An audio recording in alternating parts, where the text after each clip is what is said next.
প্রথম কথা আমি প্রথম দিন থেকেই বলেছি কথা যে দেখুন,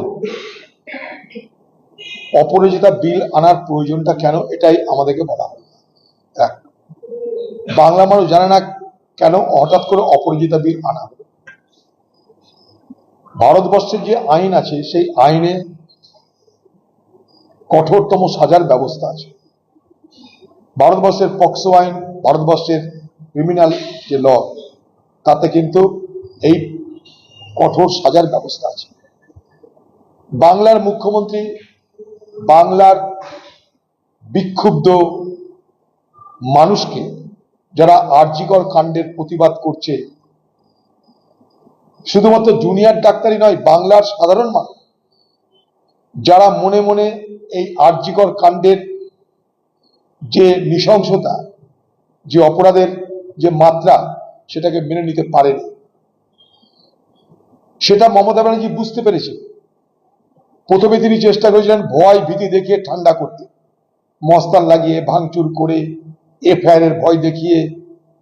আমি শান্ত, মানে এটা নয় যে আমি অশান্ত হতে পারি না, মিছিল করে সবকিছু করে দিতে চেষ্টা করেছে।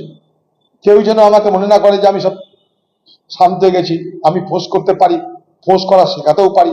সবকিছু করার পর তিনি যখন দেখছেন কোনো টোটকাতে কাজ হচ্ছে না, তখন অপরাজিতা বিল নামক একটা বিল এনে আরেকটা তিনি টোটকার অ্যাপ্লাই করলেন। এই রকমের বিল এর আগে মহারাষ্ট্রে এসেছে, অন্ধ্রপ্রদেশে এসেছে। এটা কোনো নতুন কিছু নয়, এটা নতুন কিছু নয়। কিন্তু হঠাৎ করে আরজিকর কাণ্ডের পর তার এখন মনে হলো, এর আগে কি পশ্চিমবঙ্গে নৃশংস খুন ধর্ষণ হয়নি? ধর্ষণ এবং নৃশংস খুনের ঘটনা এটা তো প্রথম নয়, কিন্তু এই প্রথম সারা বাংলা জুড়ে যেভাবে প্রতিবাদের ঝড় উঠেছে, তাতে দিশেহারা হয়ে মমতা ব্যানার্জি প্রলেপ দেওয়ার চেষ্টা করছে। মানুষের মনে যে ক্ষত তৈরি হয়েছে, তাতে প্রলেপ দেওয়ার চেষ্টা করছে। দেখুন, একটা কথা আমি এই পরিপ্রেক্ষিতে বলতে চাই, যদি কেন্দ্রের আইন থাকার পরেও, কেন্দ্রের আইন অনুযায়ী ফাঁসির ব্যবস্থা থাকার পরেও মমতা ব্যানার্জির মনে হলো নতুন আইন আনা দরকার, তাহলে সিবিআই তদন্ত চলা অবস্থাতেও কেন মমতা ব্যানার্জির মনে হচ্ছে না যে আমার পুলিশ তদন্ত করে আসল অপরাধীদের গ্রেপ্তার করুক? তার দলের তরফ থেকে এখন সিবিআই কে সমস্ত ব্যর্থতার মালিক করা হবে, সেই প্রক্রিয়া শুরু হয়েছে। যেদিন থেকে সিবিআই তদন্ত কোর্টে নির্দেশে হচ্ছে, সেদিন আমি এই কথাটা বলেছিলাম, দিদি এবার সব ছেড়ে সিবিআই ঘাড়ে পড়বে, আজ না হয় কাল। তা আমার বক্তব্য, কেন্দ্রের আইন থাকা সত্ত্বেও যখন রাজ্য কঠোর আইন আনার জন্য বিধানসভায় আইন পাস করে বাংলার কোনো মানুষের মতামত না নিয়ে, তখন সিবিআই তদন্ত হওয়া সত্ত্বেও কেন বাংলার মুখ্যমন্ত্রী তার বিশ্ববিখ্যাত পুলিশ, কলকাতা পুলিশকে দিয়ে বা পশ্চিমবঙ্গের পুলিশকে দিয়ে কেন আলাদা করে তদন্ত করে অপরাধীদের চিহ্নিত করতে পারছে না? এটা আমার প্রশ্ন। দোষারোপের পালা দিয়ে লাভ নেই। ডাক্তাররা আন্দোলন করছে, জুনিয়র ডাক্তাররা নিরুপায় হয়ে। আপনি তাদের সঙ্গে সাধারণ মানুষের সংঘর্ষ বাঁধানোর চেষ্টা করছেন। অনেক রুগীর অসুবিধা হচ্ছে, নিশ্চয়ই হচ্ছে, কিন্তু তারা প্রাণ করে চেষ্টা করছে পরিষেবা দেওয়ার। কিন্তু আপনি কি করছেন?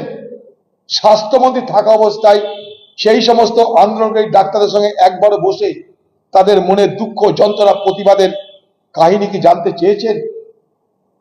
আজকে তারা আন্দোলন করছে শখে নয়, তারা আন্দোলন করছে এই বাংলার স্বাস্থ্য ব্যবস্থাকে রক্ষা করার জন্য। যে স্বাস্থ্য ব্যবস্থা আপনি এবং আপনার দালালরা ভেঙে তছনছ করে দিয়েছে, সেই স্বাস্থ্য ব্যবস্থাকে রক্ষা করতে চাইছে আজকের ডাক্তারদের আন্দোলন। কোন জিনিসকে রক্ষা করতে গেলে সর্বস্তরের মানুষের সহযোগিতা দরকার, তাই সর্বস্তরের মানুষ তাদেরকে সহযোগিতা করছে। তাদেরকে নানাভাবে প্ররোচিত করে সাধারণ মানুষের সঙ্গে তাদের দূরত্ব এবং দুশ্মনী বাড়ানোর চেষ্টা করছে, শত্রুতা করার চেষ্টা করা হচ্ছে। আজকে ডাক্তারদের আন্দোলনের কারণ কি জানার চেষ্টা করা হচ্ছে না। আজকে ডাক্তারদের সঙ্গে মুখ্যমন্ত্রী নিজে এসে তাদের নিরাপত্তার জন্য কোনো গ্যারান্টি দিতে পারছে না।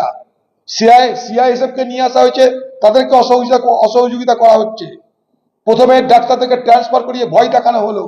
কেন এগুলো? আজকে সেই ডাক্তারদের আন্দোলন, তাই এই এই আন্দোলনকে বাঁচিয়ে রাখা এবং পশ্চিমবঙ্গের স্বাস্থ্য ব্যবস্থাকে আরো বেশি শক্তিশালী করার জন্য, স্বাস্থ্য ব্যবস্থা যেন বাংলার মানুষের অত্যাচারের কারণ না হয়ে ওঠে, স্বাস্থ্য ব্যবস্থার মাধ্যমে যাতে বাংলার মানুষ প্রকৃত পরিষেবা পায়, তার জন্য এই আন্দোলন তারা করছে। আজকে বাংলার মুখ্যমন্ত্রী, যিনি স্বাস্থ্যমন্ত্রীও বটে, তার কি দায়িত্বের মধ্যে ছিল না? তার কি দায়িত্বের মধ্যে ছিল না এই সমস্ত আন্দোলনকারী ডাক্তারদের সঙ্গে আলোচনায় বসে তাদের মতামত শুনে তাদেরকে ভরসা দেওয়া, সান্ত্বনা দেওয়া, যোগ্য ব্যবস্থা করা? তার কি দায়িত্ব ছিল না? বলুন, কোন গণতন্ত্রে বাস করছি আমরা?